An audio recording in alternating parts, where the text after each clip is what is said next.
Yan, muli po, magandang umaga po sa bawat isa na ating kapatiran at higit sa lahat po sa ating Panginoon na nabuhay. Ako po muli si Pinky ng JOS Bulacan na naising mag-share po sa inyo ng patungkol sa takbuhin natin sa buhay na ito. Kaya pero bago po tayo magpatuloy, bago po yung sa aking sharing, nais ko pong manalangin tayo. Dakilang Diyos na makapangyarihan sa lahat, patuloy po sa inyo nagpupuri at nagpapasalamat sa kabutihan at kagandahang loob niyo po sa amin. Kung paano po ginising niyo kami sa panibagong umagang ito at biniyayaan ng pagkakataong mabuhay, mapaglingkuran ka at mahalin ka, Amang Diyos. Maraming salamat po. Lord, patuloy kaming humingi sa inyo ng tawad sa aming mga kakulangan, sa aming mga pagkakasala na nagawa na hindi naging kaluguran sa iyo. Patawarin niyo po kami at patuloy na inililipap ko po sa inyo, Panginoon, ang morning watch na ito, yung sa pagbabahagi ko po ng iyong salita. Lord, samahan niyo nga po ako at let thine Holy Spirit, O God, control and let His will prevail upon me. Lord, maging sa bawat isa na makakapanood at makakarinig, Lord, mag-minister po ito at na makatulong po sa spiritual life ng bawat isa, maging sa akin po, Panginoon, at sa bawat isa. Patuloy po, Panginoon, ang dinadalangin ko ang iyong pabor na nawa po'y samahan niyo po ako, Lord, at ma-deliver ko to ng maayos, malinaw, at naaayon po sa iyong kalooban. Muli, Panginoon, maraming salamat. Ito po ang aming panalangin. Ito po ang aking dalangin sa pangalan ni Jesus. Amen at amen. Ang nais ko pong i-share sa inyo yung 4 na bagay to run the race of faith. Ito po, 4 na bagay na takbuhin natin sa buhay na ito. Apostle Paul loved Jesus at ginawa niyang goal na kilalanin pa si Jesus at maranasan ang great fellowship with Him. Sabi po dito sa Filipos 3:13-15, tiyaga lang po, samahan niyo po ako sa pagbasa ko ng salita ng Panginoon na manggagaling po sa Filipos 3:13-15. Mga kapatid, hindi ko ipinapalagay na nakamit ko na ito, ngunit isang bagay ang ginagawa ko habang nililimot ko ang nakaraan at sinisikap na marating ang layuning nais kong makamtan. Verse 14 po, nagpupunyagi ako patungo sa hangganan upang makamtan ang gantimpala ng pagkatawag sa akin ng Diyos sa pamamagitan ni Kristo Jesus, ang buhay na nasa langit. Verse 15 po, ganyan ang dapat maging kaisipan nating mga matatag na sa pananampalataya. Kung hindi ganito ang inyong pag-iisip, ipapaunawa iyan sa inyo ng Diyos. Itinoon po ni Apostle Paul ang kanyang paningin sa gantimpala at iyon po ay si Jesus. Nais niya na palalimin ang kanyang paniniwala o yung faith at ini-encourage niya ang kanyang mga kaibigan na mga taga-Pilipos na ganoon din ang gawin ang pagpapalalim ng pananampalataya ng isang aksyon ng pagpapatuloy.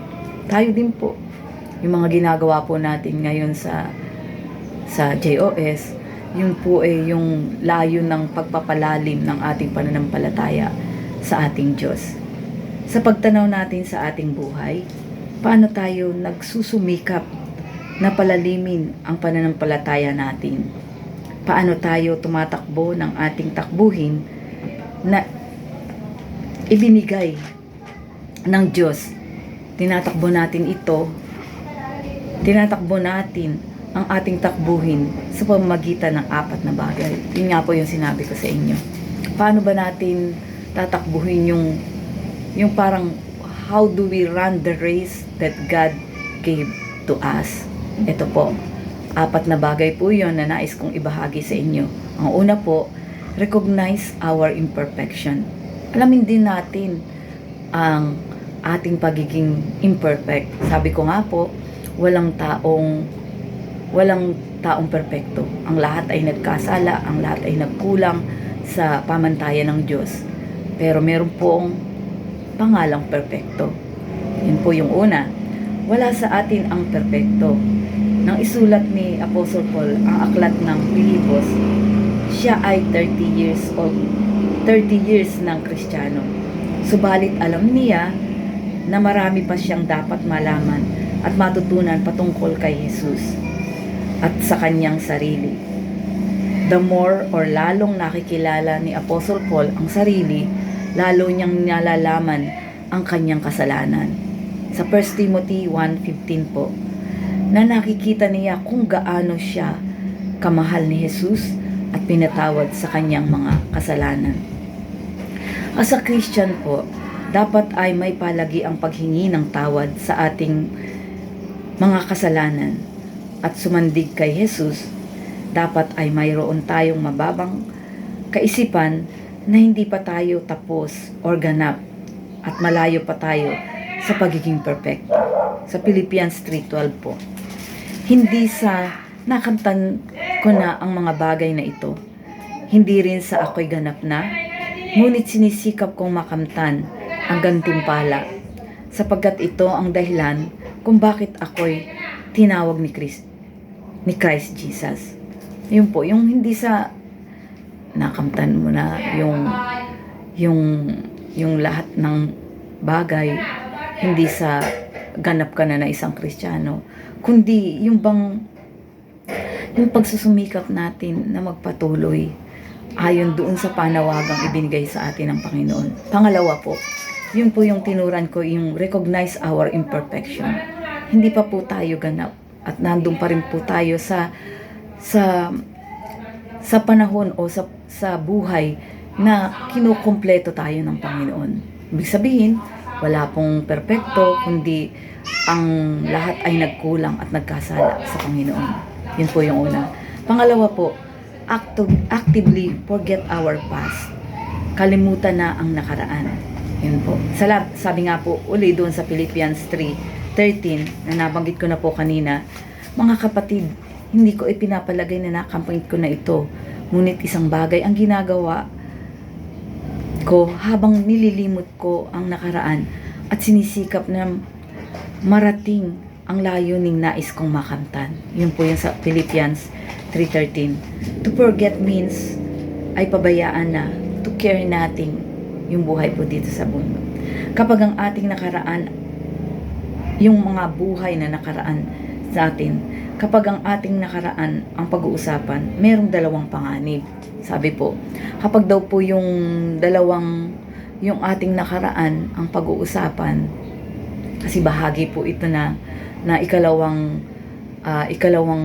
bagay kung paano natin tatakbuhin yung race natin sa buhay. Yun nga po yung actively forget our past, na kalimutan na ang nakaraan, kundi mag-focus tayo kung ano yung hinaharap. Pero sabi nga po, kapag ang ating nakaraan ang pag-uusapan, merong dalawang panganib. Maaaring saktan natin ating sarili o itaas natin ang ating sarili. Yun po yung dalawang bagay. Sinasaktan natin ang ating sarili kapag lagi nating inaalala ang mga mali nating nagawa. May mga pagkakataon na mismo ang sarili natin ay di natin mapatawad sa mga pagkakamali natin na nagawa at hinahayaan nating ilugmok ang ating sarili. Sa mga bagay ng pagkakamali natin, meron akong magandang balita sa inyo. Ang iyong nakaraan ay hindi basehan ng iyong hinaharap. Kumbaga, hindi pwedeng yung nakaraan natin ay maging basehan natin para sa future natin. Halimbawa, nagkamali ka, yung nakaraan natin. Hindi iyon yung basihan ng ating future. Ibig sabihin, wala nang pag-asa kapag ang aalalahanin mo ay yung pagkakamali mo nung nakaraan. Yan. Oo, meron pong consequences ang ating pagkakamali. Pero hindi Iyon ang basihan ng ating future o ng ating kinabukasan. Katulad nga po nung nasabi ko, hindi naman talaga tayo perfecto. Merong mga pagkakamali.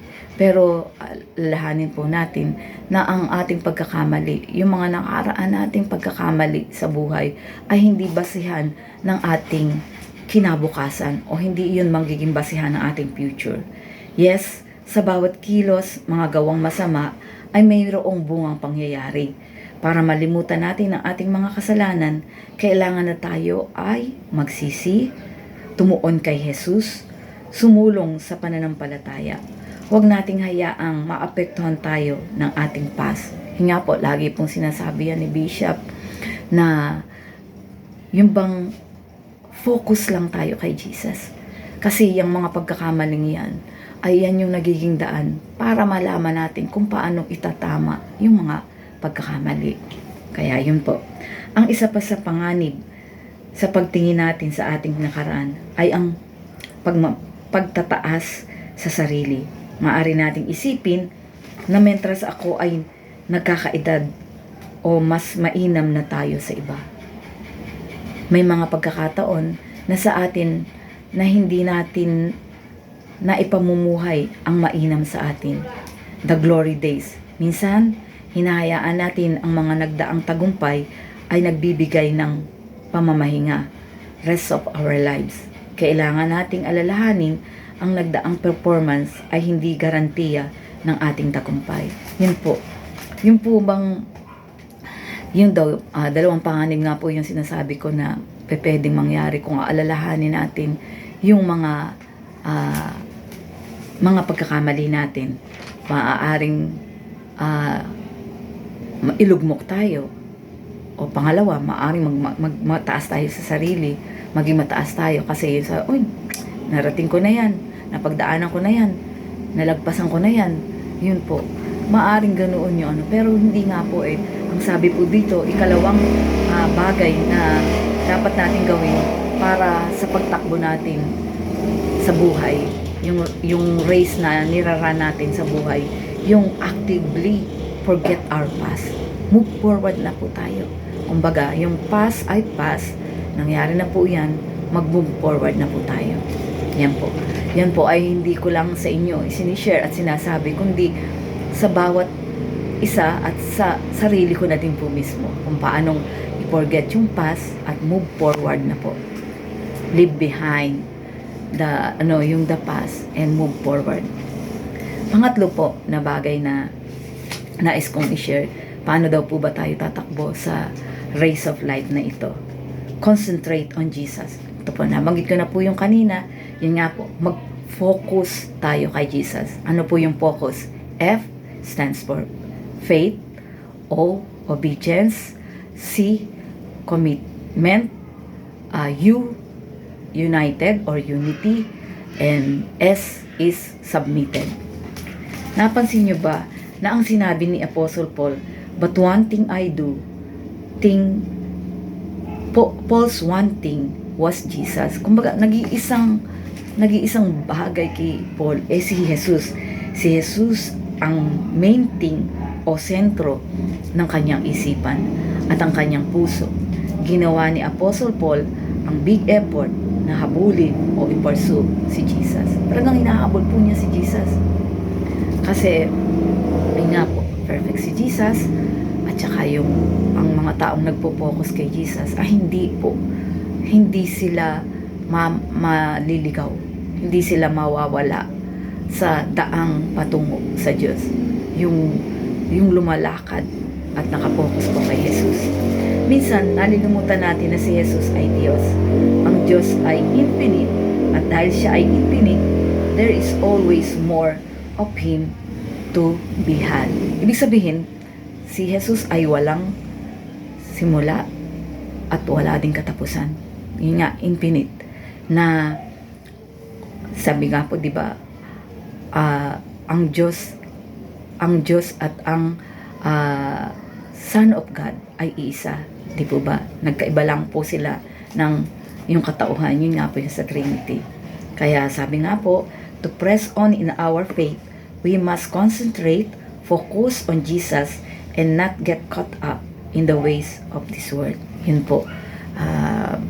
Sa ngayon po talagang we are living in the last days na masalimuot po talaga yung buhay na napaka-imposibleng masurpass natin yung journey natin dito without Jesus. Tiyak po nakapahamakan ang kalalagyan natin kung wala tayong Jesus sa buhay natin. Minsan nga po nasasabi ko pagka nagsisharing po kami na it's only by grace, it's only by God's grace na talagang nagsusustain, nagko-continue yung buhay natin. Apart from that grace, apart from that mercy, hindi ko alam kung paano natin malalagpasan. Hindi ko alam kung paano ko malalagpasan yung buhay na ito na pansamantala sa mundo. Kaya po yun, ang sabi, yung pong pangatlo, concentrate on Jesus, focus on Jesus. And last po, yung pang-apat, encircle like-minded Christian. Paligiran or be with Christians.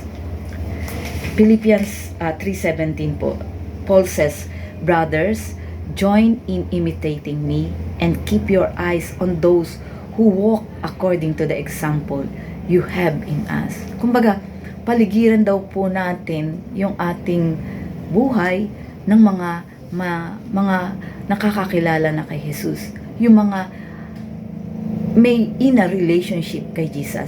Yung mga believers po. Paligiran daw po natin o kumbaga kasamahin natin ang mga tao na nakakakilala na kay Jesus. Yung pong hindi ritual, hindi religious, kundi yung pong inner relationship kay Jesus Christ. Nang sabihin ni Paul the Apostle na gayahin siya, di siya namimilit. Sinasabi niya na gayahin siya na sundin si Jesus. Katulad din sa mga kaibigan, paligiran natin ang ating sarili na mga Kristiyano na aktibo na sinusunod si Jesus. Nang magaya natin sila, mahalaga na paligiran na tayo ng mga tao na love si Jesus, ang naisin, ang best sa atin. Kapag tayo